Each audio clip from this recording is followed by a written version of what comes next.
story of one of our fellow leaders who's not here, a wonderful woman named Margaret Foster. She brought 40 Days for Life to the state of Montana. There were 4 abortion facilities in Montana. Now there are 2 through her leadership. But Margaret Foster found out in her late 60s that her sister had had 5 abortions throughout her life. And Margaret is just one of these people that you meet at church and she just does everything.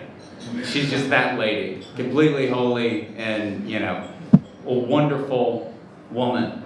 So this news broke her heart. She thought of all the nieces and nephews that weren't at all of the holidays and weren't at all of the gatherings. So she decided, on behalf of her family, she would lead 40 Days for Life. So she brought 40 Days for Life to Helena, Montana, and she led 5 campaigns. And she would get the emails, and she'd see our little videos online about, these, what y'all would say, loud Americans jumping around, shouting big numbers.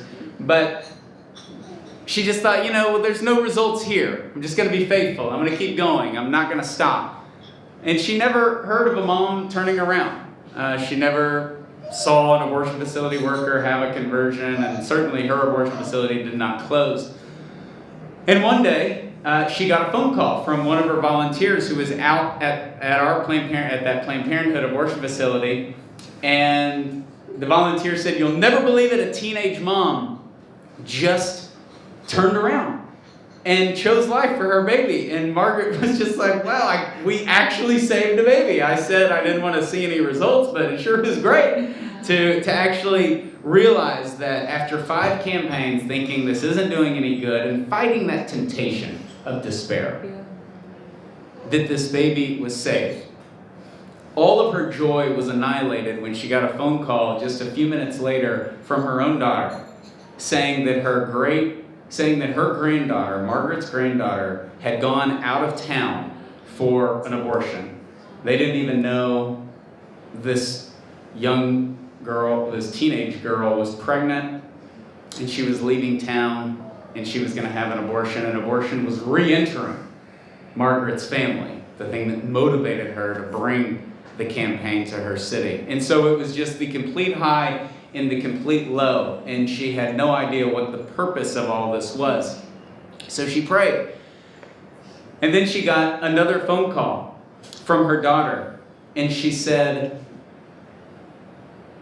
"My daughter didn't go out of town to have an abortion. She went to our local Planned Parenthood for her abortion, and she saw these people outside and decided that she was choosing life. She didn't have the abortion."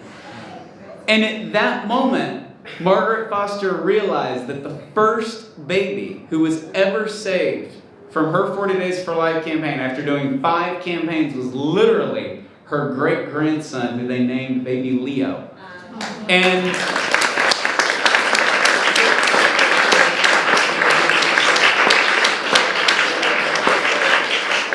she emailed us this picture of her and her granddaughter holding little Leo.